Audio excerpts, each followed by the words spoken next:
Kia ora and welcome to another Filament Fast 5. I'm mixing it up again and I'm videoing this while I'm on the road south to Hamilton, where I'm heading for the day. And it's a Tuesday morning, it's bright and sunny. I'm here at Rangiriri Pā, just south of Hampton Downs, and I've just driven past Meremere and Mercer and a number of those villages south of the Bombay Hills. I've always wanted to come to Rangiriri Pā.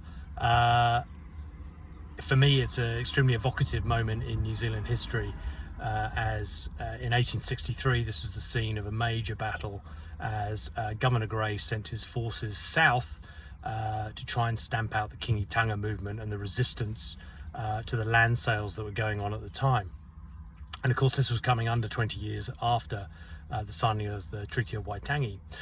So the book I'm really excited to share with you today is a brilliant introduction to this, a short history of the New Zealand Wars by the historian Gordon McLaughlin.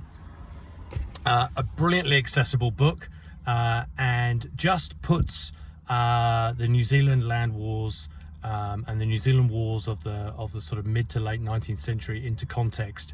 And I think it's all part of us as New Zealanders, and now I count myself as a New Zealander, really understanding the stories of our own history in that period. You know, one of the ways in which Gordon starts his book is by talking about the kind of story he was given as a schoolboy on the 100th anniversary of the signing of the Treaty of Waitangi. And this was very much a story of, you know, benevolent British settlers and colonizers and government officials coming in and civilizing, inevitably, you know, a savage local population. And of course, nothing can be further from the truth. There were all sorts of attitudes and assumptions about Māori culture and Te Ao Māori, and you know, those agents of the government were operating in a British imperial system in which land acquisition and settling and colonizing and all the cultural assumptions that came with that at the time were foremost in their minds, because that's the assumptions that they grew up with, and that's what they were here to do. And so you see the clash of these two interests. And Rangiriri Pā, you know, marks one of the major moments of conflict, as the Kingitanga movement attempted to put up a fight against the principle of land confiscation and selling off land and Māori losing that rangatiratanga. So look, these are difficult stories to explore, but what's brilliant about being here this morning is it's bright sunshine, and there's actually a local school group.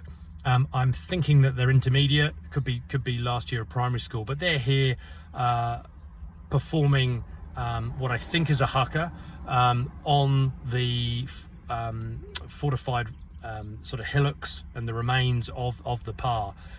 And it's fantastic to see young kids living and learning and actually being able to reconnect with their history on the site where, yeah, for many of them from Māori communities, their ancestors would have been connected to those very events.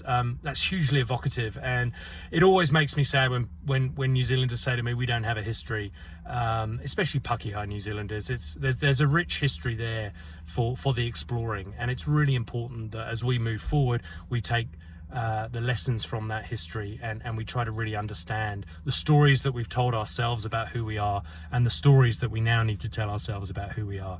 So anyway, a short history of the New Zealand Wars, Gordon McLaughlin, highly recommended, and yeah, thanks for joining me. Mā te wā.